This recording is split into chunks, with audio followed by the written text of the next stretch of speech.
Zero ntangere byo gusubira kubana namwe mwe banywanyi bakunzi bacu mubandanya mudukurikirana muherereye ino mu makungu ya kure. Mwese mudukurikirana muherereye ku mugabane w'abanyamerika, barijya no ku mugabane w'abanyaburaya, ku mugabane wa Aziya, mudukurikirana muherereye ngaha muri Afrika, Zambia, Kenya, Uganda, mu bihugu vy'ibibanyi, mu buraruko, mu Rwanda, mu buseruko, mu bumanuko muri Tanzania, uburengero muri Kongo. Mwese aho mudukurikirana muherereye ndabahaye kaze. Fyonda subscribe niba ukoresha ururimi rw'icongereza canke niba ukoresha ururimi rw'igifaransa, fyonda sabone. Muracuja ngaha iburyo urafyonda no kwa kantu kameze nk'agakengeri. Amakuru, ibiganiro dutohoza umwanya ku mwanya bizoja bigushikiraho uzoba uherereye hose kw'isi. Amakuru agezwe ko ariko aravugwa ngaha mu gihugu cacu Burundi, reka tuyatangurire kuri iyi nkuru ivuga ivyaraye bibereye mu nama nshingamateka, aho inama nshingamateka yari yakiriye guverinoma canke leta mvyeyi, leta ya Ndakugarika. Gervas Ndirakobuca batazira Ndakugarika, umushikiranganji wa mbere ngaha mu gihugu cacu Burundi, yaraye abeshe cane mu nama nshingamateka.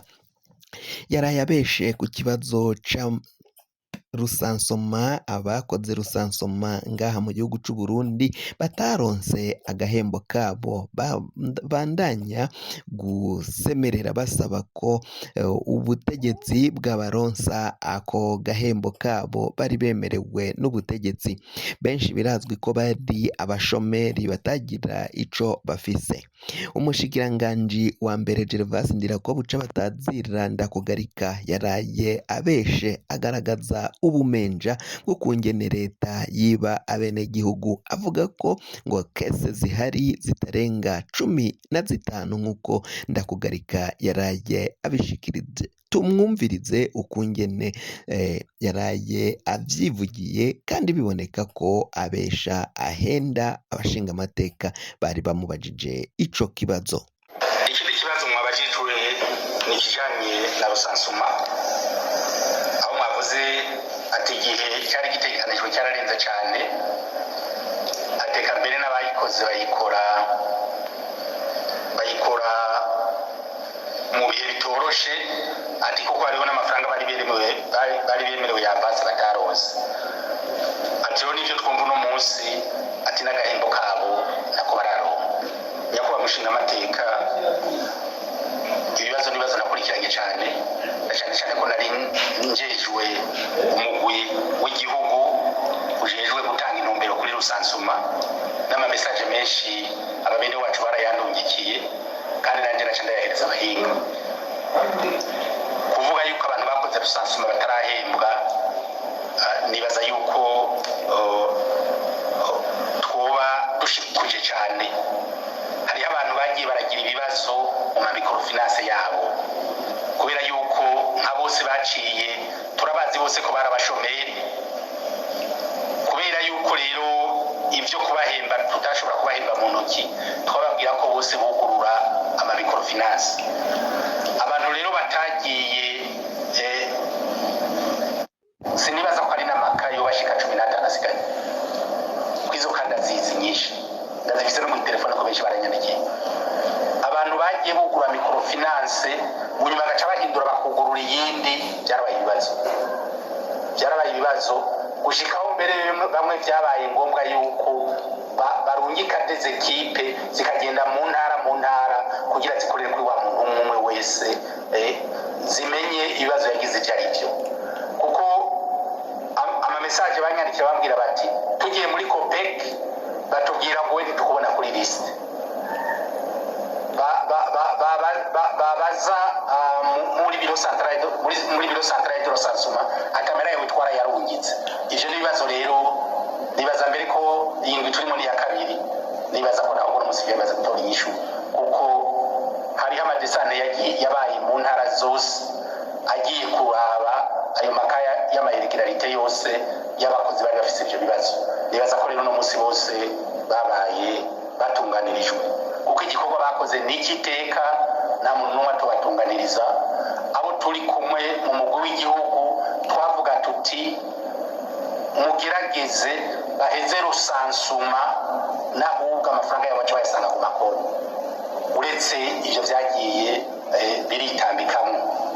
nk'uko muhejeje kumviriza umushikiranganji wa mbere Gervas Ndirakobuca abesha, mwumvirize reka dutege amatwi umunyagihugu nawe avuga ko yambuwe n'ubutegetsi, ubutegetsi bwa Gitega akaba baramwambuye amafaranga yiwe, kandi si we wenyine, ni benshi bariko baridoga ngaha mu gihugu c'u Burundi bavuga ko ubutegetsi bwabambuye amafaranga y'agahembo kuri rusansoma baharura abanyagihugu ngaha muri kino gihe.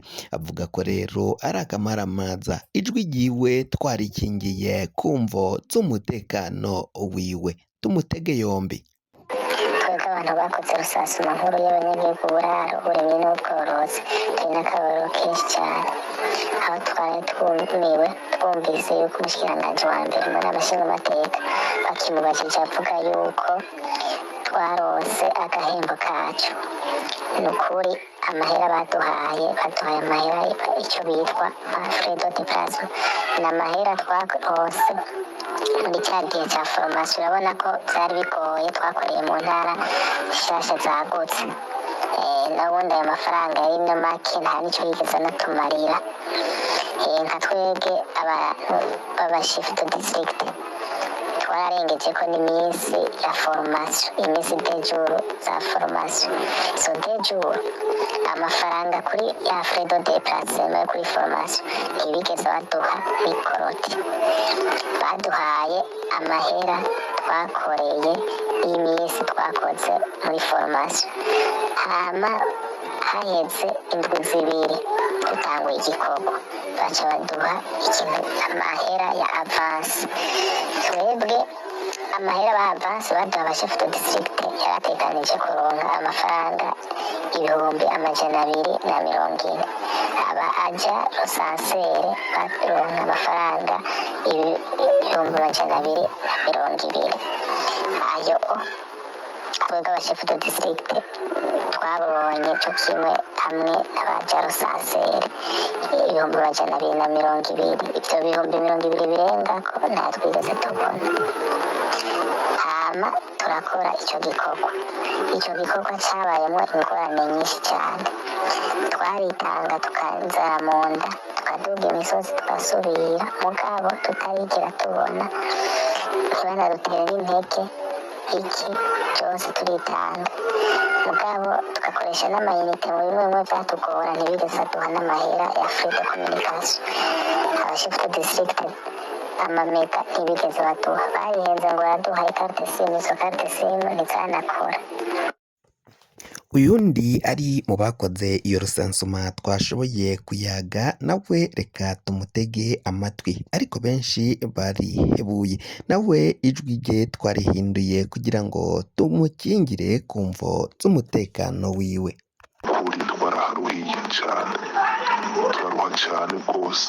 ikintu rero twe dusabye umukuru w'igihugu n'umushikiranganji wa mbere, ni ukuri baturabire ako gahembo kacu, kuko kadusize mu ngorane zimwe zitagira izina. ubu twakoreye mu ntara shasha zagutse, kandi amafegitasiyo yaza ntiwamenya iyuje. urashaka kuvanuka muri komine iyi ugasanga bagushitse ku yindi komine, aho haca hajamwo gupanga, hakajamwo amahera yo gufungura, bikagira n'ukuri twararushe cyane. rero jese mbona ingene umushikiranganji wa mbere yoza kuvuga yuko baduhaye amahera, batigeze baduha amahera nabi, kandi twakoze legislation ihereza gukorwa iminsi 21, umugabo baciye bongerako imindi minsi 5. none iyo minsi 5 bazoyiduhembera, ko twebwe mu kuduhenda badusinyisha kontra forfaitaire ya 730,000 ku mwaja rosansere n'ibihumbi 800 ku mushifutu disitirigiti. none iyo minsi twarengeje ko bazoyaduhembera cyangwa izogerane. ni ukuri turatakambiye umukuru w'igihugu n'umushikiranganji wa mbere uwo batwara igihugu cacu c'Uburundi kandi turagikunda twaragikoreye n'ukuri batunyarukiriza kuko batanguye kudufunga ku madeni twagiye turafata batwagiriza ko turabasuma tugize n'ubibwiye nabitahura yuko tutarahembwa amahera n'ukuri baturabe batunyarukirize twebwe ntakindi tubona twosaba. nk'uko muhejeje kuvyumviriza rero ibintu birabandanya kuba bibi cane ngaha mu gihugu cacu c'Uburundi.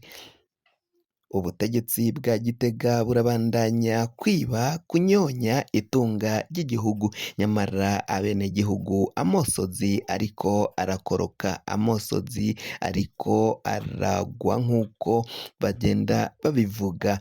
Benshi rero bakaba babandanya gusemerera basaba ko ubutegetsi bwobaha amafaranga yabo imbere y'uko amatora azoba yageze.